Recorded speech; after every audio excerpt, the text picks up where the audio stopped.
Most people make this one mistake that trains everybody to ignore them. And in the next 60 seconds, you will know if you are doing it too and how to stop it once and for all. But you will have to answer these 5 questions with absolute honesty. Question number 1 is, do you rehearse conversations in your head long after they are over? Question number 2 is, do you know exactly what you should have said in an argument or in a conversation, but only later when you're in the shower? Question number 3 is, do you apologize before you even finish a sentence? Number 4, do you stay quiet when someone takes credit for your work? Next question is, do you feel relieved when someone else speaks on behalf of you? If you said yes to even 2 of these questions, this video had to find you. This is exactly for you. Hi, I'm Twinkle Gurnani. I spent 8 years as a news anchor where confidence is not optional. It's the only way to survive in the market. And you know what? The question I get asked the most is not about my clothes, it's not about my video topics, it's not about journalism or media. It's about, how are you so confident? My colleagues sometimes nudge and joke around that I should make an entire course on confidence alone. At first, I laughed it off. But then I did something interesting. I started observing myself. I took notes, like literally. What do I do differently? Why do people feel calmer and safer around me? Why do people open up to me so much? And I remembered something else to connect the dots. Many of my close friends, who are, to be honest, way more intelligent than I am, openly admitted that they gravitated towards me because of my confidence. According to them, my confidence filled a gap that they had inside them. But you know what? The thing is, confidence is not a personality trait. You're not born with it. It's a skill deficit, and skill deficits can be trained. A few months back, one of my friends approached me. He told me that he's just tired of not being able to voice his opinion in front of a group in the office or even in social settings. So I started coaching him and a few other friends very informally. And the results were astonishing. One friend of mine went from being the most silent guy in any room. Like if he was around, you wouldn't even know he's there. If he's gone, you wouldn't know that either. He went from being that to an absolute social butterfly. Every single person on his office floor recognized him by his name. They looked for him, they asked for his opinion, they wanted validations from him. A guy they did not even know 2 months back was like a new hot topic in the office. People started taking an abnormal amount of interest in his private life. They kept asking him what he does, how he does it, where he goes to the gym, what he eats, blah blah blah. And he was like, I have never gotten this level of attention in my life.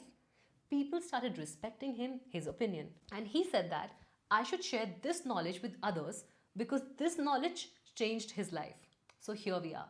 You know, I feel this so strongly, but I don't know how to prove it yet. The society we live in wants you to remain underconfident. People around you too may want you to remain underconfident because that gives them the liberty to hog all the attention and limelight. That gives them a sense of control over you. Like this, you'll always listen to them no matter what.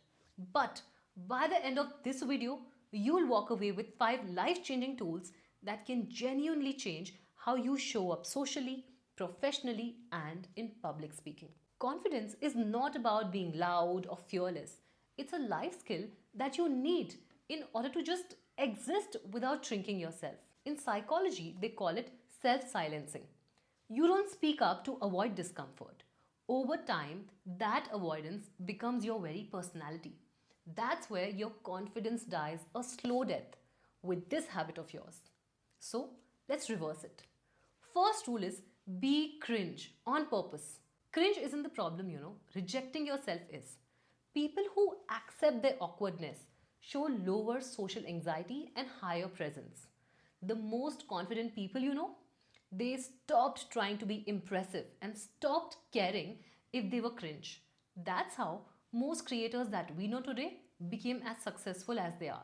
Number 2 is stop judging yourself through other people's eyes. The spotlight effect, and you can Google it later, proves that people are far too busy thinking about themselves and thinking about what others think about them. So they don't have the time or the interest to analyze you. You are not under observation. So if you think people are focusing on you, you are just being delusional. And for what? At the cost of your self-confidence? Not worth it. Number 3 is Keep the promises that you make to yourself.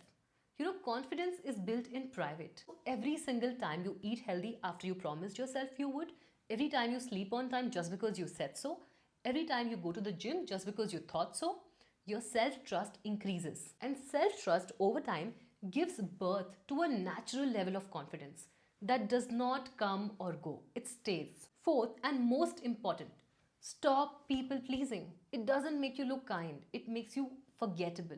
It makes you someone that people can walk all over because they know you'll be okay with it. The moment you stop bending over backwards, people recalibrate how they treat you. No one will tell you this uncomfortable truth, but I will. I will make you so uncomfortable that you will not have a choice but to change for the better. People don't respect lack of boundaries, and eventually, neither do you. Confidence does not mean you need to become someone new and revamp yourself, lose 20 kilos of weight, look a certain way, look a different way, move to a different city. No.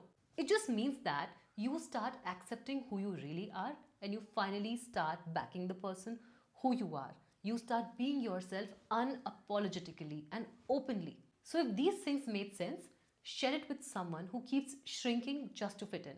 And promise me that you will stop being so critical of yourself and let loose. This is how confidence starts. And if you tend to overthink a lot, constantly judge yourself, ruminate over 5-year-old conversations, you should watch this video to stop overthinking within just 5 minutes. I'll see you in the next one. Lots of love.